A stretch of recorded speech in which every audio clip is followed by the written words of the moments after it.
ശക്തികൾ അധികാരത്തിൽ വന്നു കഴിഞ്ഞാൽ കാർഷിക മേഖലയിൽ വലിയ മുന്നേറ്റം ഉണ്ടാക്കാൻ വേണ്ടി സർക്കാരുടെ പ്രശ്നങ്ങൾക്കെല്ലാം പരിഹാരം ഉണ്ടാക്കാൻ കഴിയുന്നതാണ്.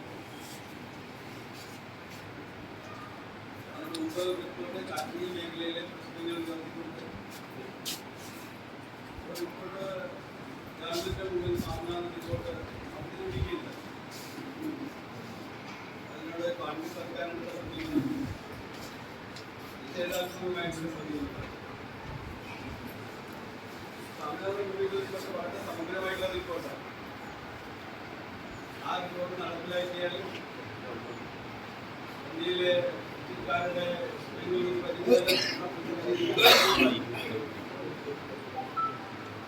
കേരളത്തിൽ ഇത് തയ്യാറായി. അപ്പൊ ആ റിപ്പോർട്ട് അതിൽക്കൂടി പരിശോധിച്ച് നടപ്പിലാക്കും.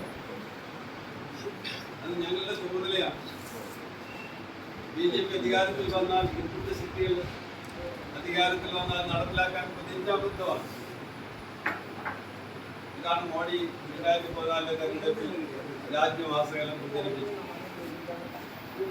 അപ്പൊ കൃഷിക്കാർക്ക് വേണ്ടി നന്നായി ബാധിക്കുന്ന ഒരു ഗവൺമെന്റ്, കൃഷിക്കാരുടെ താല്പര്യങ്ങൾക്ക് വേണ്ടി പ്രവർത്തിക്കുന്ന ഒരു ഗവൺമെന്റ് ഇതാ വരാൻ പോകും.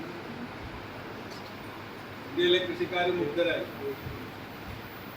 അതിന് വലിയൊരു വിഭാഗം വോട്ട് ചെയ്തിട്ടാണ് ഇന്നത്തെ 3 ടേമായിട്ട് വരുന്ന BJPയുടെ ആദ്യത്തെ ഗവൺമെന്റ്